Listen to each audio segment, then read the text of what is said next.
Welcome to GRE. I'm your host, Keith Weinhold. Rent amounts are skyrocketing in America today. Learn about the forces behind what's causing the surging rents. Then I talked to a home builder in one of America's investor advantage markets about how they overcome supply chain difficulties to provide badly needed new construction homes. Today on Get Rich Education. For accredited investors, if you've ever dreamed about making 10 to 12% of passive income annually, Wagner and Alasko and his partners of professional syndicators have the answer for you. Invest in one of the safest assets available on the planet, real estate. On a preferred return basis, you will collect your money before anyone else does. To find out more about these opportunities, visit I'mAccredited.com or text 305-684-2222 for your free investment guide. You know, a lot of investors choose either cash flow or home price appreciation, but one real estate market could provide both: Jacksonville, Florida. They've got 27% lower home prices and higher rents than the national median. Their market has appreciated 34% more than other comparable cash flow markets over the last 30 years. Get positive cash flow today and above average appreciation for tomorrow. They often have available inventory in Jacksonville, if you can believe that. Start at cashflowandgrowth.com. You're listening to the show that has created more financial freedom than nearly any show in the world. This is Get Rich Education.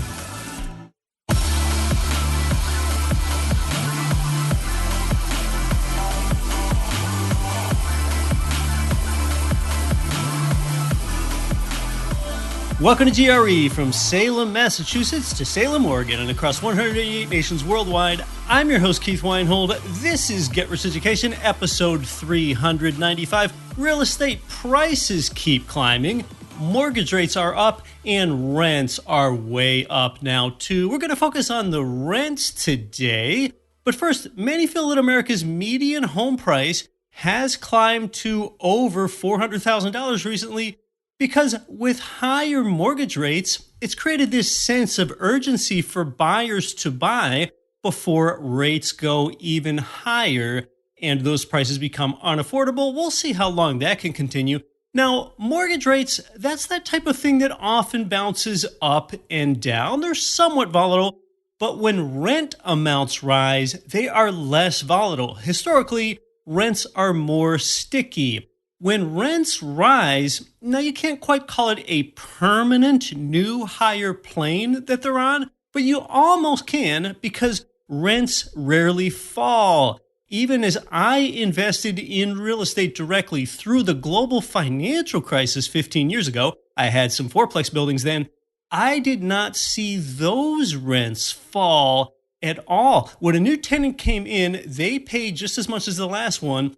And this was despite the fact that unemployment rates were historically way high. Rents even stayed resilient back then. And yeah, this was during America's worst financial downturn since the Great Depression of the 1930s. So experiencing resilient rents as a landlord myself, when I was the one collecting the rent from tenants, experiencing that 15 years ago, that's just the sort of thing that I will long remember.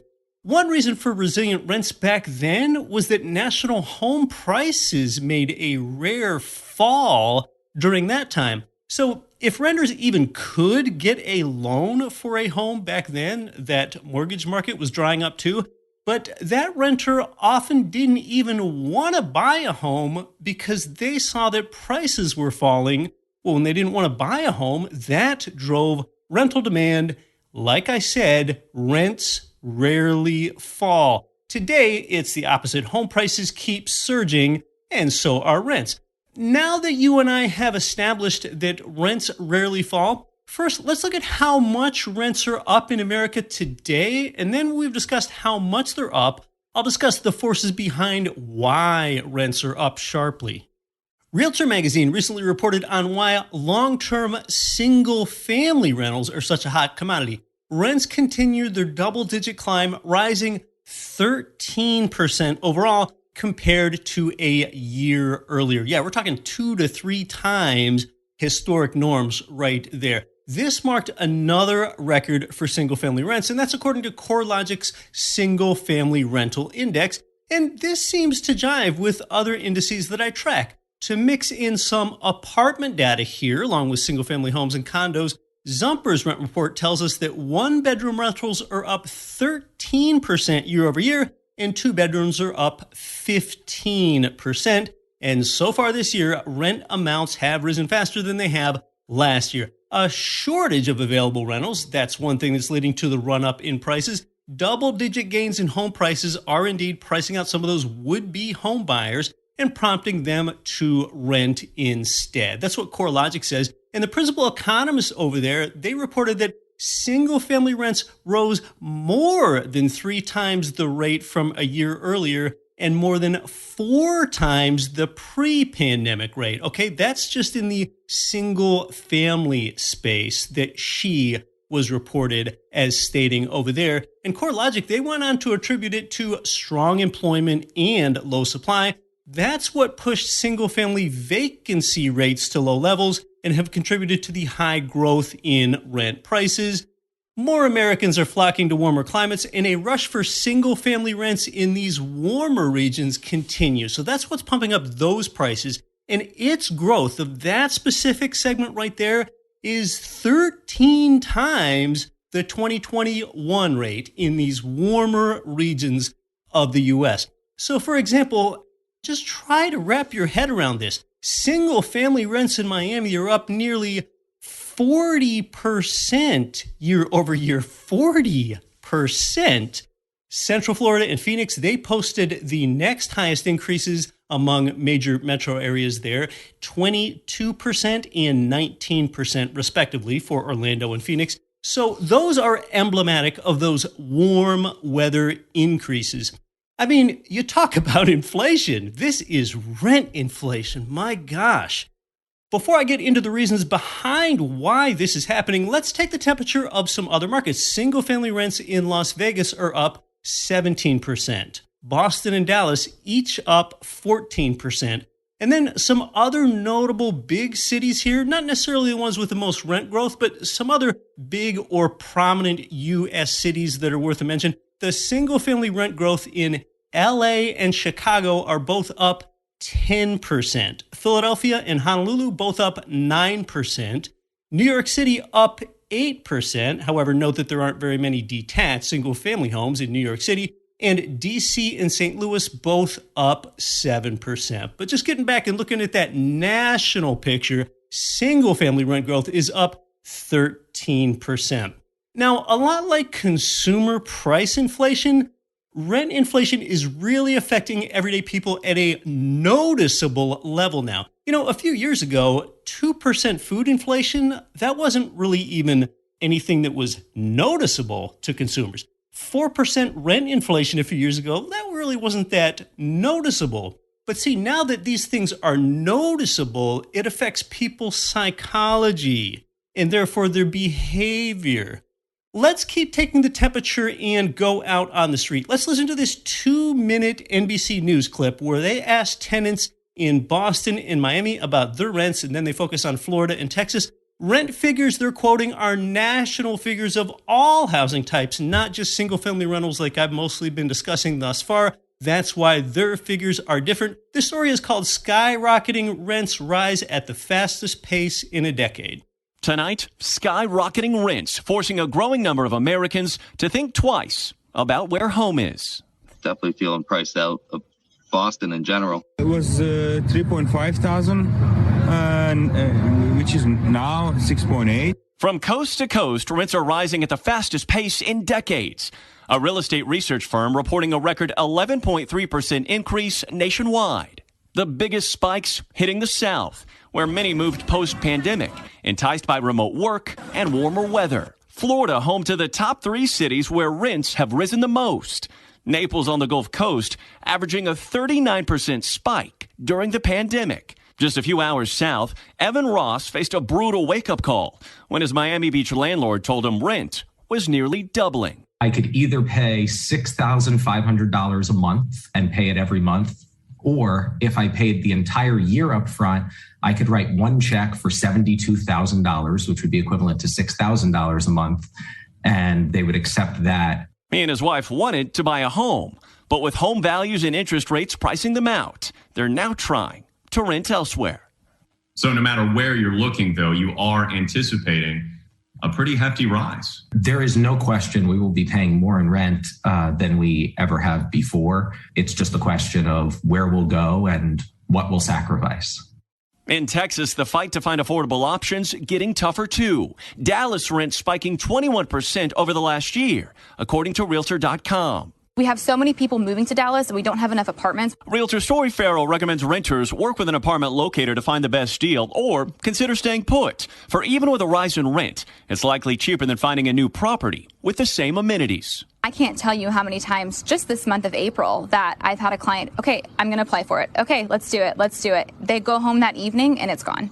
And then nothing else that they're looking for is available. With experts forecasting rising prices through this year, keeping home where the heart is could cost you. Now let's talk more about why this is happening. Major media often discusses the shortages and unemployment rate, but let's go behind those factors some more and talk about some other factors. Another reason as to why rents are spiking is basically when wannabe first-time homebuyers fail in their mission to get their starter home. It's when their plan to buy that first home blows up on them due to those higher real estate prices and higher mortgage rates. So think about if you're a young couple, you're in your 30s and you're currently a renter. In fact, why don't I give this couple a name? The Franklins. Let's track what happens to the Franklins here. They are, say, looking to buy their first home, and they're even fortunate enough to have formed the down payment amount, which has now become a huge hurdle to prospective first-time homebuyers amid higher prices. And then let's say that they qualify to get a mortgage with a $2,000 monthly mortgage payment, and $2,000 is the most that they could possibly afford. That's their ceiling, the absolute limit that their mortgage loan underwriter is going to qualify them for, $2,000 a month. And that's based on the Franklin's debt-to-income ratio and everything else that mortgage loan underwriting includes. Well, that worked when interest rates were 4%. But now if interest rates are 5%, that monthly payment for the target home that the Franklins wanted is $2,200. It's no longer $2,000. And the Franklins no longer qualify for the loan on the home that they want. That's exactly what's happened to a lot of people during these times. And could we say that the Franklins ran out of Benjamin Franklins, perhaps? That is a bad joke, I know. They can't afford the place that they want anymore. These are not great jokes. Hey, maybe that's why I'm a real estate podcaster that's sitting down rather than a comedian that's standing up. Anyway, when they can't buy that home, what does that then do? That couple, they either sacrifice the quality of the home that they were going to buy, or the size of the home, or the desirability of the neighborhood. And some people are not willing to make that sacrifice. So that often pushes that couple back into the renter pool where they were. So really, it keeps them in the renter pool. And if you add this couple, the Franklins, to the growing number of people that are already in the renter pool, you can understand where all this rental demand is coming from. That's another factor why rents are skyrocketing. And another reason for skyrocketing rents is demographics. I mentioned that the existing renter pool is already growing before you even kept the Franklins in there. The most populous age cohorts in America being age 25 to 34, that means that you have more Americans in prime household formation years. Now, you heard me mention this on the show before, but understand that I use this term carefully. Household formation years. That's the catch-all term because it captures more wannabe buyers and renters. It captures more home buyers and renters, both groups. Age 25 to 34, that's where you have people that are becoming independent, and that means more people of both prime home buying age and more people of prime renting age. And with this example couple that I just used here and their mission, that's also emblematic of why home prices rise first, like they did a couple years ago, and then rents lag behind in catching up to home prices. Well, rents are catching up. This is a major force behind why rents are skyrocketing in America today. Suffice to say, if you've been following along with what we've been doing here at GRE and you're adding good real estate to your portfolio, often buying in the United States, Midwest and South, there's a few outliers, but it's usually those regions.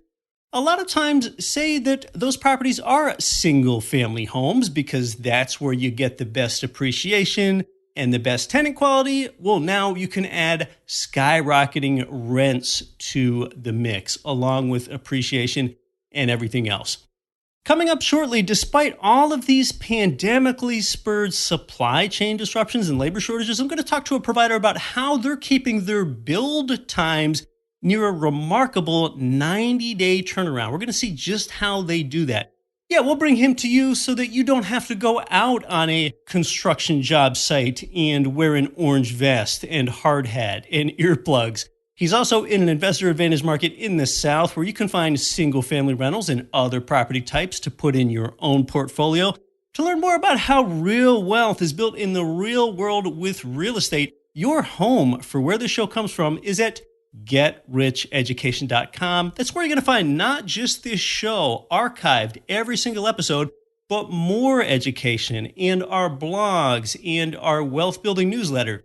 If you ever want to jump straight to an episode, well, today is GRE Podcast episode 395. So to get to the show notes and more, just go to GetRichEducation.com/395. And then if you're looking for properties, go to GREmarketplace.com. That's where you'll find the properties that are often conducive to our strategy here.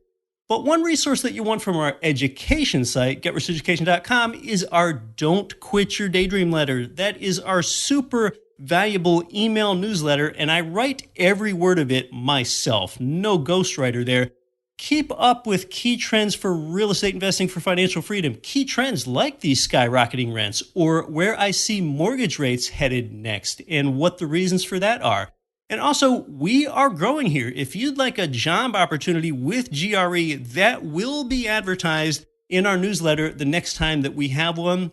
And, I really think that the time for all of this is now. This is the golden age of quality newsletters. Now, some news websites out there are pretty good, but a lot of them have more and more of this ever-thickening jungle of advertisements, push-up notification, pop-ups, and paywalls.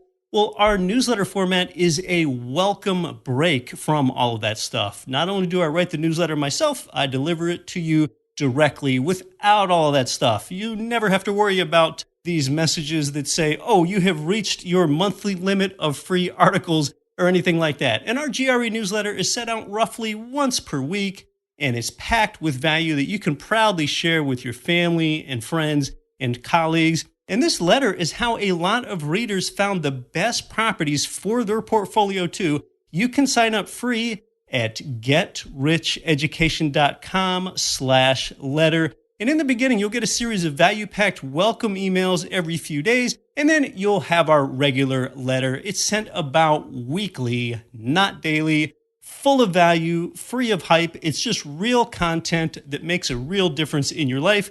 Get it free at GetRichEducation.com/letter. More straight ahead. I'm Keith Weinhold. You're listening to Get Rich Education.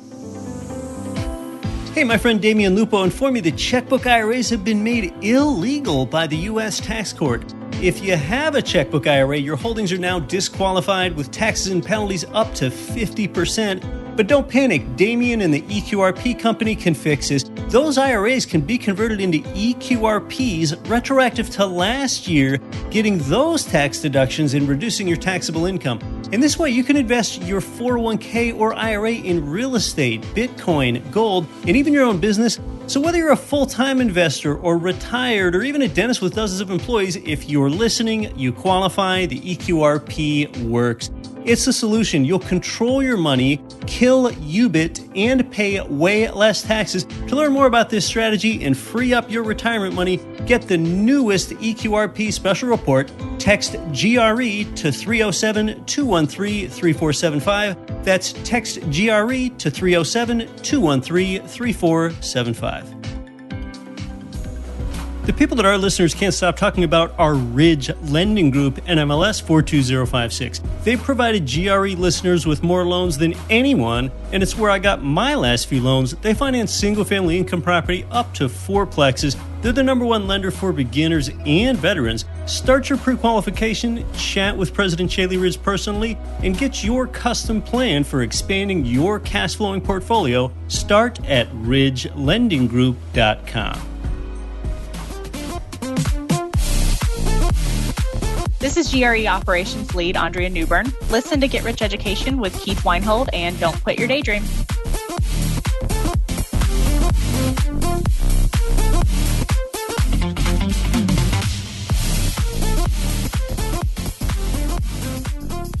Today, I'm speaking with a provider that's one of the pioneers in build-to-rent investing. They are out of Alabama, and they've been providing turnkey rentals for more than 20 years. They offer homes in Birmingham, Huntsville, Tuscaloosa, and the Gulf Coast, Alabama side, and they're expanding elsewhere like Sebring, Florida. And like us, he personally invests in real estate. Mike, welcome to GRE. Thanks for having me. I'm glad to be here. Yeah, well, let's talk first about how did you personally get into real estate in the first place? Years ago, I'm an attorney by education. I finished law school in 98. I had started buying homes when I was in law school in 1994 and 5, 6.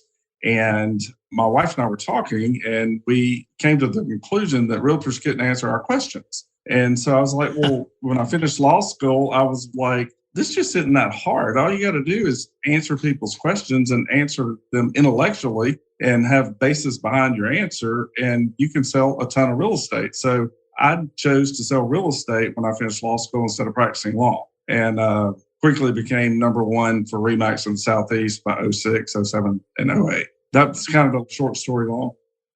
You had a good deal of success. Yeah, it's funny. A lot of real estate agents or licensees, whatever it might be, they might be good at selling homes to an owner-occupant as their primary residence, but very few of them know about the investing side or can really tell you about cap rates or cash flows or things like that. As a provider of property in Alabama, almost statewide, and you've been expanding into other regions, Mike, it's such an interesting time to talk to people that are close to the home building process, people that are closer to that process like you than I am. And for example, in this time of unprecedented supply shortages, at least here in the modern economy, your build time is often 90 days. So for example, 1031 exchanges are more possible, and oftentimes you do have available inventory. So how do you do this? How do you pull this off in these supply constrained times?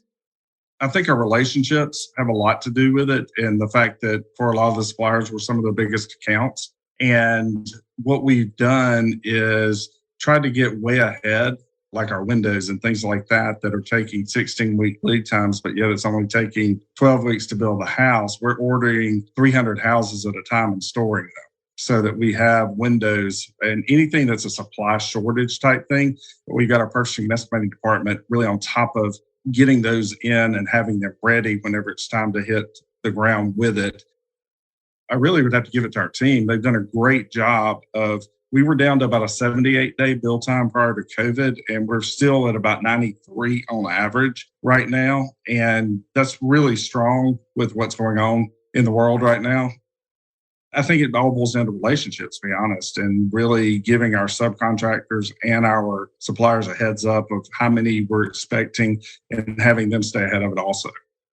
Are there any more of those challenges that you had to overcome specifically that were especially difficult, whether that's finding enough labor to build the home, or is it more about finding the land, or is it more about oftentimes those stories we read in the media about a shortage of supplies like cabinets, or for a while it was garage doors where it had a shortage? Any particular challenges there? Cabinets are a special story for us. We would have closed 62 more homes in 21. We had finished homes sitting there and our cabinets were delayed, and we didn't get those cabinets until 8 weeks later. Ended up closing all those in February, but it would have added another 62 homes, which, 62 homes doesn't sound like a lot until you put $12 million to that, and it's a lot. That really lengthened the build time for those particular homes. As a builder, you're paying interest every day, so it does add to the cost. And that's the thing. It's not just the supply cost that adds to the cost. It's the length of time to build that adds to the cost, too, because you're paying interest every day you're sitting there building.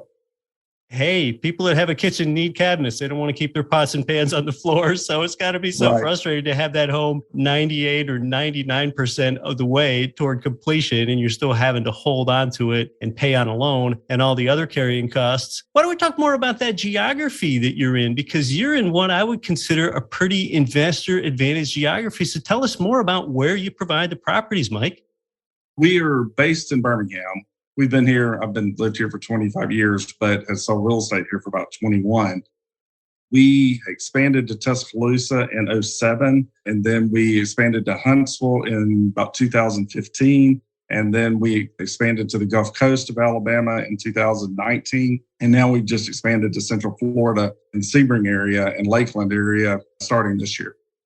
Yeah, terrific. I had my first extensive visit of the state of Alabama just about 6 months ago. A lot of beautiful markets there. As we know, Alabama is generally one of those advantaged places because you have high rents in proportion to a low purchase price. And for you, the listener that think about buying out-of-state property, as an out-of-state investor, you get to pay the property tax in the state where you own the property, not the state where you live. And Alabama has the second lowest property taxes in the entire nation. Hawaii is first, the place that does not make sense for long-term rental cash flow anyway. But yeah, I think about Alabama as having a lot of distinct advantages, the state where your home base is there, Mike.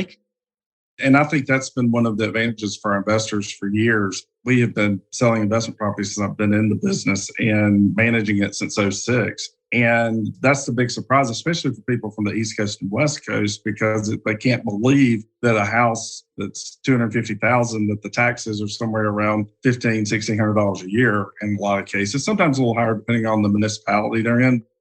So a lot of us can see that Alabama is a good market from an external view, but from your internal view there, any other particular things that you see that are favorable about that market, including market drivers? And I know in the recent past, Alabama has actually been number one for per capita foreign direct investments. So tell us about those industries and jobs that really support these incomes and cash flows for out-of-state investors. When people don't know a lot about Alabama, they don't realize how diverse the economy is. We have, and our largest employer, like in the Birmingham metro area, is the University of Alabama at Birmingham. It's medical, and the university and all of that together employs almost 20,000 people. Medical is not going anywhere. It's pretty much recession proof. We have the good automobile manufacturers. We have Mercedes that has a massive plant just west of here. Right. We have Honda that has a plant just east of here. Toyota, Mazda just built a new plant in Huntsville. We have Hyundai in Montgomery. We have Kia on the east side of Alabama. And then you have Toyota, which is in Huntsville and also in Tupelo. But the interesting thing that people don't understand about the automobile manufacturing business is in order to supply for any of these manufacturers, and if you're going to supply for multiple manufacturers, you've got to be within 2 hours of that plant. All of our markets in the northern and central part of Alabama are within 2 hours of those places. So there's all these other businesses that support the automobile industry that have come in that make the parts and do things for the automobile manufacturers, which drives even more jobs. I mean, right now in the county we live in, our unemployment rate is less than 3%. That really is remarkable. What you and your companies focus on is called the build to rent market. I think our listeners already know what that means. Tell us more about why it's attractive to individual real estate investors, the build to rent concept, which you are really one of the pioneers of. Yeah, we've been doing that since about 2004-ish. And I sold primarily new homes from the beginning in real estate. And what I kept seeing is when you sell new homes, you really don't have a lot of costs the first few years in maintenance and issues with the house and that kind of thing. I always joke around with people. They were like, well, I found this great house. It was built in 1968. It's been totally redone. I said, well, you basically put a bow on a pig because the pig's a pig and it's going to cost you. And where with a new home, you really don't get into those major costs until 10 years, 15 years down the road. And then it's just one thing at a time and it doesn't snowball on you like an older house. I always look at when I'm looking at analyzing a deal for people and they show me an older house, I'm like, well, this looks great on the Excel spreadsheet, but what you're not looking at is a 50-year-old house and your expenses are about 1/10 of what your estimate's about 1/10 of what they're actually going to be because the house is old and you just don't have that with the new homes. Of course, new homes, oftentimes they can attract that better quality tenant as well. When we think about tenancies and what attracts that tenant in the first place, you're typically doing in your build to rents what a lot do, which is really typical nowadays to have luxury vinyl plank and granite quartz countertops and stainless steel appliances and so on. Yep. Of course, there are the hard surface flooring, the hard surface counters. We definitely build them efficiently, but our houses easily sell on the retail market or as an investment property. And so that's the thing is if someone decides down the road they want to sell the house, it will go to either. And it's not, you really can't differentiate our houses from a house that's being built strictly for the retail market. Even like ceiling fans, we eliminated ceiling fans in the houses because we found that they were a maintenance issue down the road and they were causing problems and things like that. So we started anything that's an issue, we try and fix that on a big scale so that the investors don't have those problems. Interesting. Yeah, over time, there are these sorts of fixtures that landlords find really aren't worth offering to tenants because they exact a disproportionate maintenance cost to that landlord. For example, garbage disposals are one of those items that often come to mind. And you're telling us about ceiling fans. As long as there's already air conditioning there, there's no need for a ceiling fan.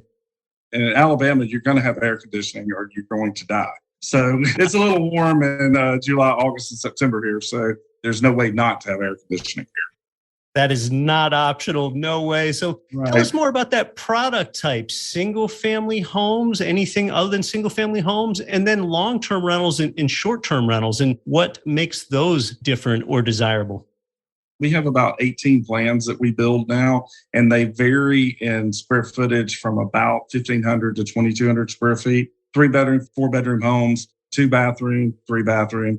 All with a double garage, something that, like I said, you'd ride through the neighborhood, never know it was a rental property. It looks just like every other house. Now, we do have some other short-term rental type options on the coast because it kind of demands that down there, but the price point's higher, but they really do cash flow well too. So there's some options on the Gulf Coast that get you more up into that $500,000 to $700,000 range, but you're bringing in between $65,000 and $90,000 a year on it. So it definitely makes sense if that's something you want to do, and especially if you want to have one that you can utilize on the Gulf Coast yourself too. So the Airbnb works with those. But we're strictly 90% of everything we do is long-term 12-month leases, and we're real big on pushing the rents up as much as we can. And as large as our rental management company is, we tend to control the rents in our markets. And so we're constantly evaluating if we can continue to push them up. We do. Yeah, this is good, especially in these times. I like when I have a property manager that's proactive about pushing the rents up to market value, which just continues to climb rapidly. So that's a really good thing to hear. So you mostly do long-term rentals, which tend to be inland, and then some short-term rentals like all those areas just perhaps south and east of Mobile as you get toward Alabama's Gulf Coast. Right. We're not in Mobile County. We're strictly in Baldwin County. So we have some things in the northern part of Baldwin County and the southern part of Baldwin County. Okay, and for those that don't know, Baldwin County is just east of Mobile. The southern portion of Baldwin County includes the Gulf Coast, and then the northern portion of Baldwin County is inland. That's an area I just visited about 6 months ago myself. Tell us, Mike, about your investors. Do most of them buy sight unseen from you, or how many investors like to travel to Alabama to see the properties first? I'm going to guess that there aren't very many that need to go and see it in person. In fact, most of the properties I own, I've never seen in my life. It varies, but I would say 80% do not come. You know, we have clients now in 17 countries and 31 states because we've been doing this for so long. We have several in Europe and in Israel, and a lot of those people do come. I think they're just interested to see it. In some cases, a lot of times it's after they've already bought and we've gotten to know them, and so they just want to come and hang out and have dinner. So it works out. we're very hospitable in the South, so we like to take people out to eat when they come. Southern hospitality. You as an investor are welcome to visit in person. Are there any other things that we should know about the market there, Mike? What's interesting, it's kind of been a sleeper market, in my opinion, up until the last 3 years. I think it was kind of like, in which I've been investing here for 22 years, and a lot of people have, but it's like people didn't realize how stable Alabama is. And even through the economic crisis during 2006 to 2010, we held pretty well. We dropped a little, but we didn't really go through the floor like a lot of markets. There's so many people here who are so conservative as far as their financial side of things. And so they're very careful, even during the height of the financial crisis when everybody and their brother was doing a neg am or interest only or all this, still 82% of all the loans here were 30-year fixed loans, even through that. And so it just kind of speaks to the stability of the market, and the unemployment rate never, we had one county that went to 10% during that, but the county we live in never got above 6.8%, even through all of that.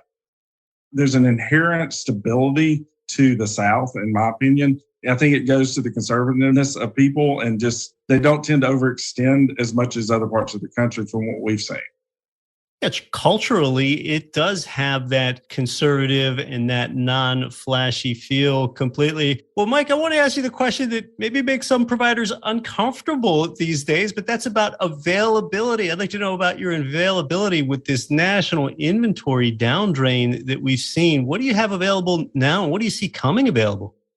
That's an interesting question. So I'm probably going to give you a three-pronged answer, and maybe you can weed through my answer. We are very careful not to release the homes that we're building for sale until we have all our costs, or 80% of our costs in, mainly getting through framing, because the wood market has been so volatile for the last 2 years.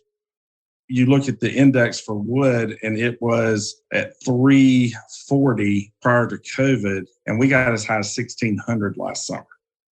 That's almost 5 times what it was. And so a house that would take $12,000 to frame was taking $60,000 to frame. And so that's a cost that has to be eaten up somewhere. It's been eaten up in inflation to a point, but we also ate some of that on some of it. And it just fluctuates. What we're seeing now is we're seeing a little bit of a downward trend in the wood pricing, but then anything petroleum based right now with your roofing and things like that are volatile, to say the least, right now. And so that's why we have a team of 4 people that really, that's all they do is watch our costs, negotiate our pricing, and that kind of thing. We do have homes available. When we work with providers such as you guys, what we try and do is kind of give you some first looks at when we release a package before we push it out to the regular market to sell to other people. And that's one of the good things about having a relationship with us, is we try and give priority to people who are sending continual business to us. One of the other things too, we're really big on people who also utilize our management services. Well, they get priority too on the build side, because that helps us, and so we can help you. So it's one of those things that's a give and a take. Right now, for instance, we're about to release a portfolio of homes that'll be finished in June and July. I think it's about 170 that we're about to push out. And so that'll be something that you get your eyes on the next week or so. So you'll be able to push that out at that point. Thanks so much for giving priority to GRE followers. And there's probably a good reason to do that, because our followers are already pretty well educated on the benefits of real estate investing. A lot of them are easy to handle that way. But yeah, you got to have inventory. As they say, you can't make any money from the property that you don't own. Mike, before I ask you if you have any last thoughts that you want to share with GRE listeners, if you're the listener, if you want to learn more about this market and see sample properties and pro formas and get started with real estate, you can do that at gremarketplace.com/Alabama. Hey, do you have any last thoughts, Mike, about investing in Alabama or some of those markets just outside the state today? One of the things, I think you hit on this a few minutes ago, and I meant to go back to it, the land is the key. Our supply chain issues are not as difficult as our land issues. And so we have a whole division and a whole company that's all they do, is they're acquiring land and getting land entitled and having it developed so that we keep enough inventory in front of us to provide for your clients and other clients that we work with. So we're continually pushing it out because we'll start 1,300 houses this year and close about 1,000. Keeping that kind of machine moving requires a lot of land. It eats up a lot of land. Right now, we have over the next 3 years, we have about 6,000 lots in front of us already. You're building a nice runway there. Well, hey, it's been really valuable. Again, if you want to learn more about this market and getting started with property, you can do that at gremarketplace.com, Alabama. Mike, it's been valuable. Thanks so much for sharing Alabama real estate investing ideals with us. It's been great having you on the show. Thanks for having me.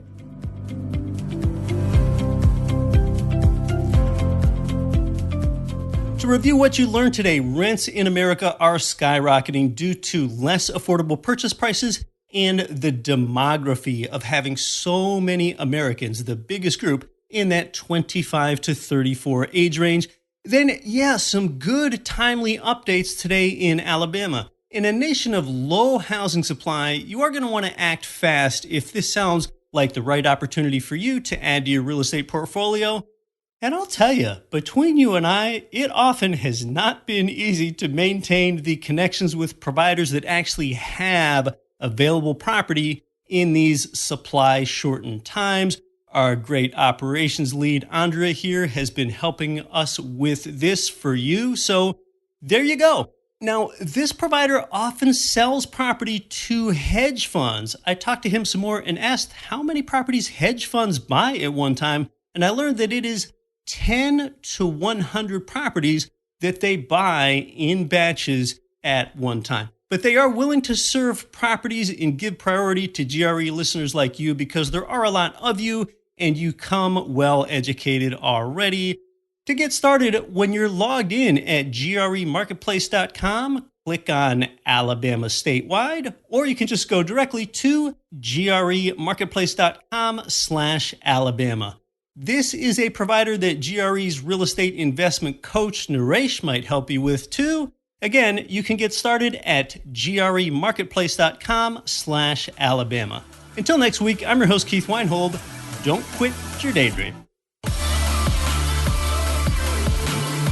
Nothing on this show should be considered specific, personal, or professional advice. Please consult an appropriate tax, legal, real estate, financial, or business professional for individualized advice. Opinions of guests are their own. Information is not guaranteed. All investment strategies have the potential for profit or loss. The host is operating on behalf of Get Rich Education, LLC exclusively.